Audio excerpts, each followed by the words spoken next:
Partout dans le monde, des citoyens saisissent la justice pour que leurs droits fondamentaux soient garantis face au changement climatique. Par exemple, aux Pays-Bas, en juin 2015, l'association Urgenda et près de 900 citoyens ont poursuivi l'État néerlandais, qui a été condamné et contraint de se fixer des objectifs plus ambitieux, notamment de réduire ses émissions de gaz à effet de serre d'au moins 25% d'ici 2020. En Colombie, en avril 2018, la Cour suprême a répondu positivement à l'appel de 25 requérants colombiens, accompagnés par l'ONG Derusticia. La Cour a donné 5 mois au gouvernement pour créer et mettre en place un programme d'arrêt de la déforestation. L'affaire du siècle est une action inédite en France. Elle regroupe environ 40 organisations, fatiguées d'attendre une action de la part de l'État et qui se sont donc résolues à agir. Ces organisations ont déposé un recours devant le tribunal administratif de Paris, reprochant à l'État français son inaction face au changement climatique. Leur objectif est que la justice administrative reconnaisse les obligations pesant sur l'État en matière de climat, qu'il constate ses fautes et le force à agir davantage contre le réchauffement climatique. 4 grandes organisations de protection de l'environnement et de solidarité internationale sont à l'initiative de l'affaire du siècle. Ce sont Oxfam France, Greenpeace France, FNH et Notre Affaire à tous. Oxfam France est une organisation internationale de développement qui mobilise les citoyens pour trouver des solutions durables dans le but de mettre fin aux injustices et réduire la pauvreté. De prime abord, on peut donc se demander pourquoi elle est co-requérante dans cette affaire, mais lorsqu'on réfléchit aux effets du changement climatique sur l'agriculture, l'immigration, l'accès aux énergies, on comprend qu'Oxfam souhaite s'impliquer dans cette action. Greenpeace France a été créé en 1970 pour protéger l'environnement, la biodiversité et pour promouvoir la paix. FNH, Fondation pour la Nature et l'Homme, a été créée en 1990 par Nicolas Hulot dans le but de sensibiliser les hommes à l'environnement. Elle propose sur son site internet de nombreux articles scientifiques sur des domaines variés comme l'alimentation, l'économie, la biodiversité, tous en rapport avec ce qu'ils appellent l'état écologique de notre planète.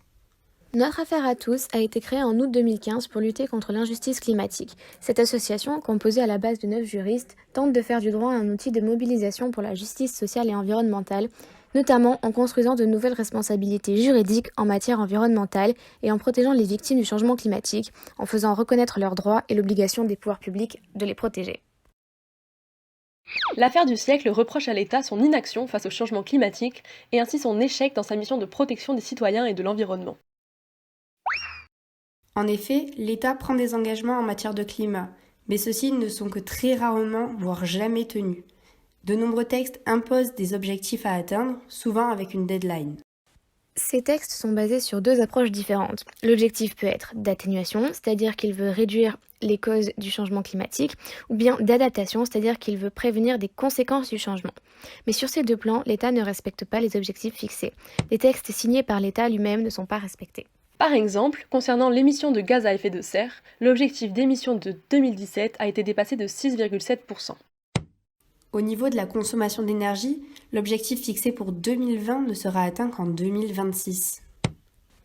L'État s'était fixé un objectif de production de 23% d'énergie renouvelable d'ici 2020. Actuellement, nous sommes tout juste à 17%. L'État remet à plus tard alors que les causes du dérèglement climatique sont connues depuis les années 60. On peut illustrer ce retard par rapport aux objectifs avec le jour du dérèglement climatique. Depuis le 5 mars 2020, la France est à découvert climatique. C'est-à-dire qu'en 2 mois, la France a émis autant de gaz à effet de serre que ce qu'elle devait émettre en une année entière si elle respectait ses objectifs de neutralité. De nombreuses conséquences du changement climatique sont visibles au niveau de notre environnement. On peut voir la montée des eaux, la fonte des glaces, la multiplication des événements météorologiques extrêmes ou encore la disparition d'espèces animales et végétales.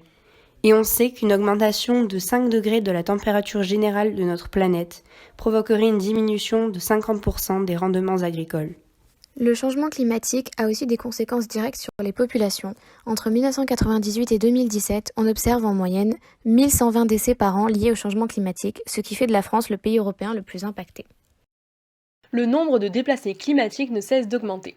D'ici 2050, on pourrait atteindre les 143 millions dans le monde.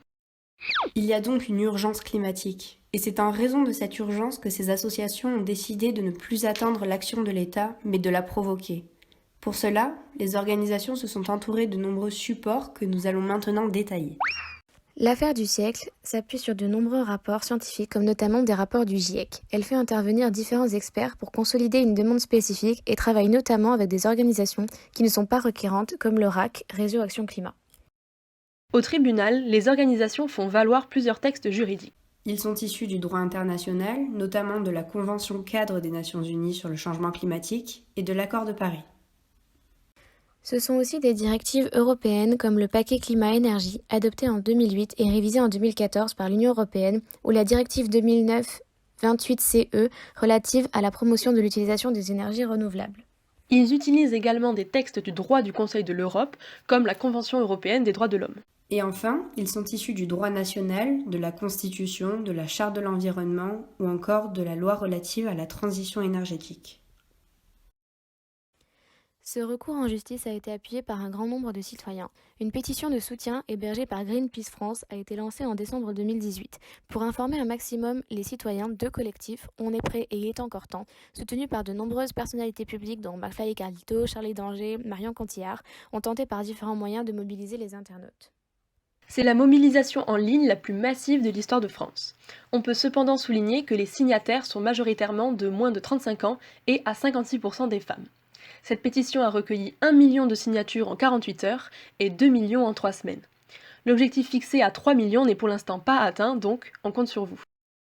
Si certains remettent en cause le nombre de signataires annoncés car la pétition est organisée et contrôlée par Greenpeace France, qui est donc en quelque sorte juge et partie, cette suspicion n'est partagée ni par le gouvernement, ni par les médias nationaux qui relaient largement les chiffres annoncés. Un an après le début de l'affaire du siècle, les ONG ont également lancé un appel à témoins pour construire la carte de France des changements climatiques. Ces témoins du climat peuvent envoyer les différences ressenties dans leur cadre de vie à cause du réchauffement climatique. Pour les plus pertinentes, ces éléments pourront être ajoutés au dossier juridique. Voyons désormais les différentes grandes étapes de l'affaire du siècle.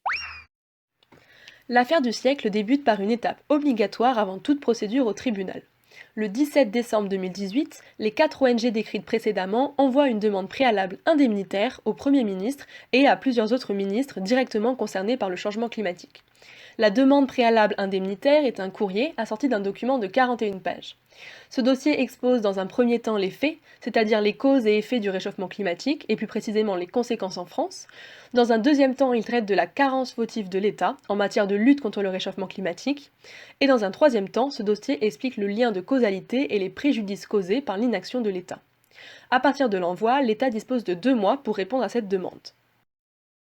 Le 15 février 2019, François de Rugy, à cette époque-là ministre de l'écologie, du développement durable et de l'énergie, assure que l'État ne peut être accusé de l'inaction climatique et rejette la demande préalable.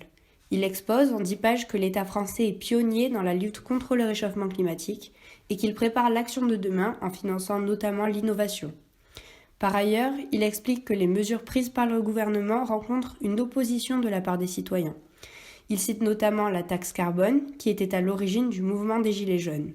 En fait, pour le gouvernement, l'État en faisait déjà assez, et ce qui bloquait l'action était finalement plus les citoyens ainsi que les entreprises.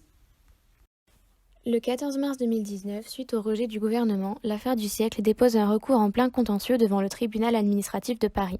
Un recours en plein contentieux est un recours qui permet à tout contribuable, particulier ou entreprise, de contester une décision émanant de l'autorité administrative en portant une requête auprès du tribunal administratif. Ce recours se distingue des recours gracieux et hiérarchiques qui sont, eux, déposés directement auprès de l'administration.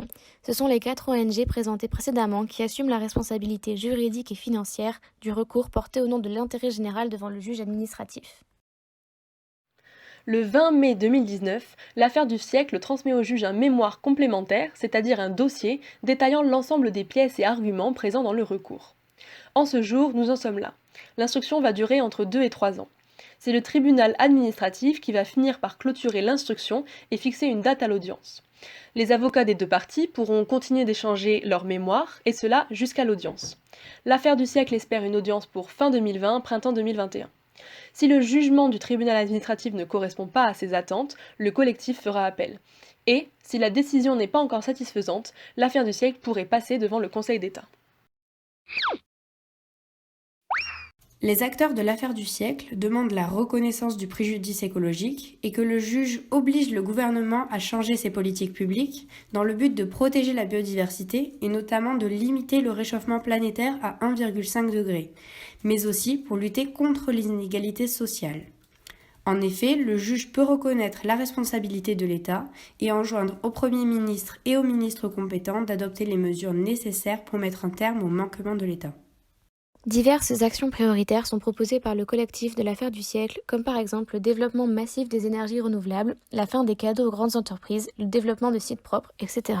L'affaire du siècle ne demande en revanche aucune somme à l'État si ce n'est un euro symbolique. Les questions environnementales sont bel et bien l'affaire de notre siècle. C'est l'urgence climatique qui a poussé ces 4 associations à ne plus attendre que l'État tienne ses engagements. En passant par la voie judiciaire, elles espèrent faire reconnaître par le juge la carence de l'État et le contraindre à prendre davantage de mesures pour arriver à ses objectifs. Mais aussi, sans attendre la décision du juge, elles entendent amener l'État à agir par la pression de la mobilisation citoyenne. En attendant l'audience, affaire à suivre.